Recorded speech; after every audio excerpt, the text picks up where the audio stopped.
If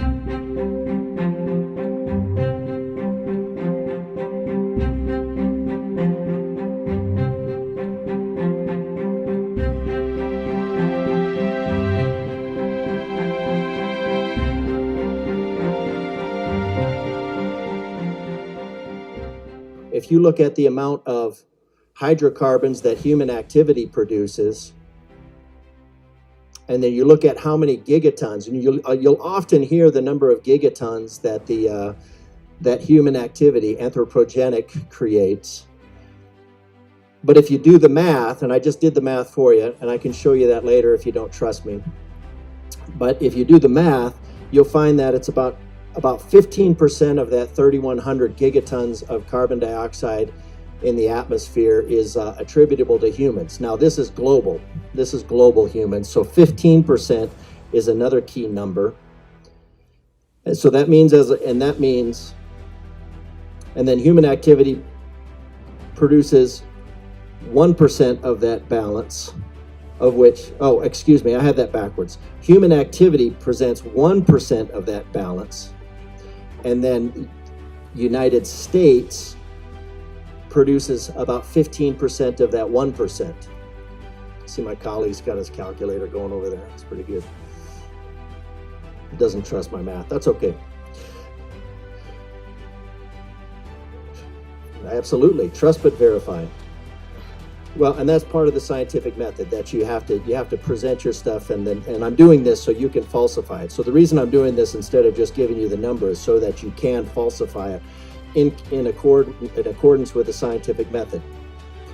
So that means, so I skipped ahead here. The protocol for this dictates that the math is not in there, but the way you get the 7/10,000th of a percent of atmospheric heat energy is that you say, well, it'd be 15% of 1%, of 10%, of 46%. And so that what we're doing is we're talking about the CO2 in the atmosphere that's attributable to the United States, of the total percentage that's anthropogenic, of the total amount that's carbon dioxide, of the percentage that is actually infrared. Not yet, that's a different one. That's it. I appreciate my colleague is getting ahead of me. I always appreciated that when my students did that in calculus, be like 4 slides ahead of me and they didn't even know it. So I think it's okay to round up. And so if we round it up, that means approximately 1 part in 10,000 of the atmospheric energy.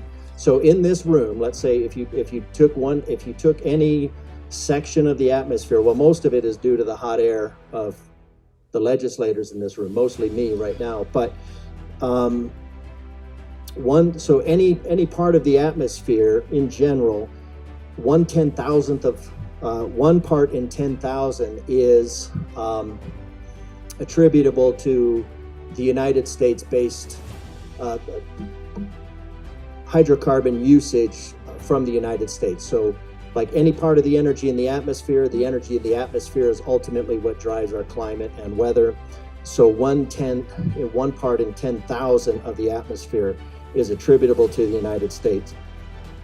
With each state contributing 1/10,000th of a percent, or 1 part per million on average via hydrocarbon utilization. And this is just to keep things in perspective, because hydrocarbon utilization that we convert, the reason we convert hydrocarbons into water vapor and carbon dioxide is to extract the energy. Now, it's not a very efficient process in the terms like our ATP, the motors, the molecular motors that we have, ATP, very efficient, almost 100% efficient in extracting the energy. Now, if we could do that, that would be awesome. But we're restricted to burning it pretty much to extract the energy, which is very violent, very inefficient. And you get maybe about 30% out of it. But the utilization for manufacturing, food production, mining, transportation, housing, communication, entertainment, rocket ships, and other uses. I thought rocket ships was important. Especially after yesterday. Well, yesterday you would see the uncontrolled conversion of hydrocarbons into energy. So it helps you appreciate the amount of what's going on. This would require approximately, and here's where it's really critical. This is really critical. So if you take that and you divide it by state production, that would require approximately 1 minute of cloud cover, of one average minute of cloud cover globally to compensate for that heat energy. So you can see the magnitude of the problem here, that we would need an extra 1 minute of cloud cover on average globally to get rid of that. And that is what makes the billions and trillions of dollars extracted from taxpayers necessary to save the planet and keeping it from slipping into a climate apocalypse. Now, I put that last part in there so we could be scientifically accurate, but you could still have your existential threat in order to deny the liberties of the citizens of people of Colorado and of the United States. And I think that's important. So it's kind of a compromise. We get our scientific accuracy. You maintain your ability to penalize the people of the United States for living. So, and this gets important. Again, if you're going to have an energy policy that kills people, and the current one we have will and does, I just think you ought to understand the science.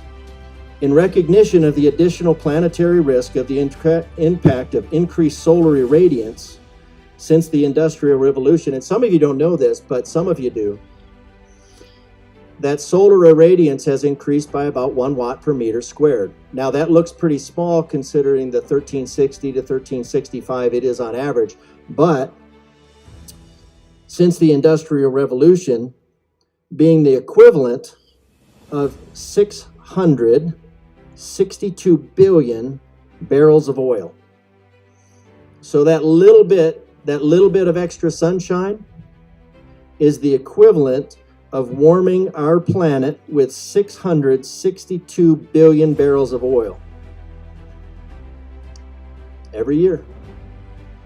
Now, some people think it might be the sun. Some people might think it might be that 662 billion barrels of oil as opposed to the 1 part in 10,000 of carbon dioxide. But that's not why we're here. We're here to discuss the 1 part in 10,000 of carbon dioxide.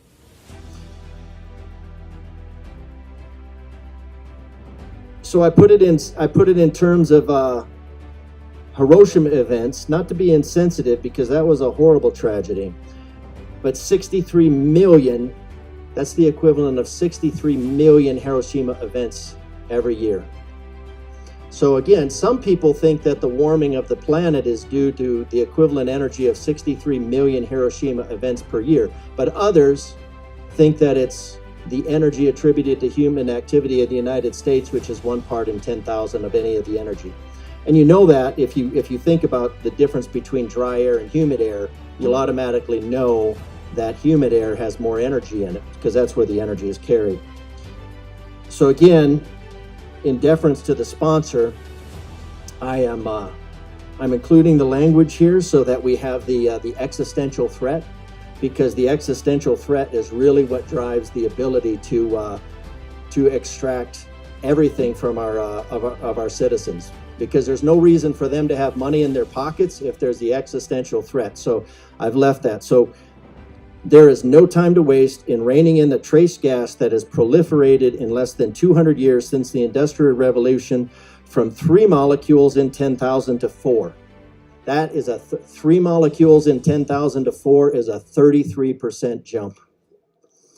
And that is the crisis that we're facing right now. A 33% jump from one molecule in 10,000 is what we're facing. Now, it's kind of interesting that 1 molecule in 10,000 is the difference that we're talking about, and 1 part in 10,000 is the energy that we're talking about. So it's kind of convenient. You just have to remember the 1 part in 10,000 is the reason that we're going to spend trillions and trillions of dollars out of the taxpayers' pockets, and we're going to pump it straight into a hole in the ground, putting us on a dangerous path to the 70 molecules per 10,000. Now, back in the day, back in the dinosaur days, some of my colleagues might have been around then, I'm not sure, but some about a horse. But that was upwards of 70 molecules. So we're at 4 molecules per 10,000. So we're rapidly approaching the 70 molecules per 10,000, which is what created the massive amounts of biomass that was rapidly buried under tons of sediment and water. And that was a prehistoric time of prehistoric botanical flourishing, so we certainly don't want that, all the plants to grow like crazy. Because when the plants grow like crazy, then all of a sudden you get forest fires, because our plants in the last 60 years, we've increased the leaf mass by over 60%, according to Dr. Robinson. And he's been tracking it for a long time. But even now, in the last 50 years alone, leaf mass has increased by over 40%. I use a lower number here. And especially in semi-arid regions, due to the improved drought resistance, the unchecked growth must not continue. We must stop this extra growth of life if the earth is to survive. I think that's pretty key. For the greater good, the General Assembly therefore declares that Colorado must lead the way with a moral fortitude to pump billions and trillions of dollars. Representative DeGraaf, are you reading the amendment? I am. Oh, okay. Of course. Thank you. Now that I have your attention. For the greater good, the General Assembly therefore declares that Colorado must lead the way with a moral fortitude to pump billions of dollars. My apologies. I also added trillions of dollars. That's true, but that was not reading it. Billions of dollars of taxpayer money annually into the ground to protect the planet from an invisible molecule that is odorless, tasteless, and the foundation to all life. Because we have to stave off the climate fluctuation predicted to be a fraction of the assumption and calculation errors. So it's pretty key there to note that the climate disaster that we're being told is really a fraction of the rounding errors and the assumption errors. And then it goes to the grant program in administration of the grant. So in order to be scientifically accurate, I think it's important to vote yes on this bill, on this amendment L006, and then I hope that everybody appreciates that I left the language in there to justify the existential threat of continuing to oppress our citizens. So I recommend an aye vote on L006 for scientific accuracy. Representative Dixon. Thank you, Madam Chair. I ask for a no vote on this amendment. All right, any further discussion on Amendment L006? Seeing none, the question before us is the adoption of Amendment L006. All those in favor say aye. Anyone opposed, no. And the noes have it. The amendment fails.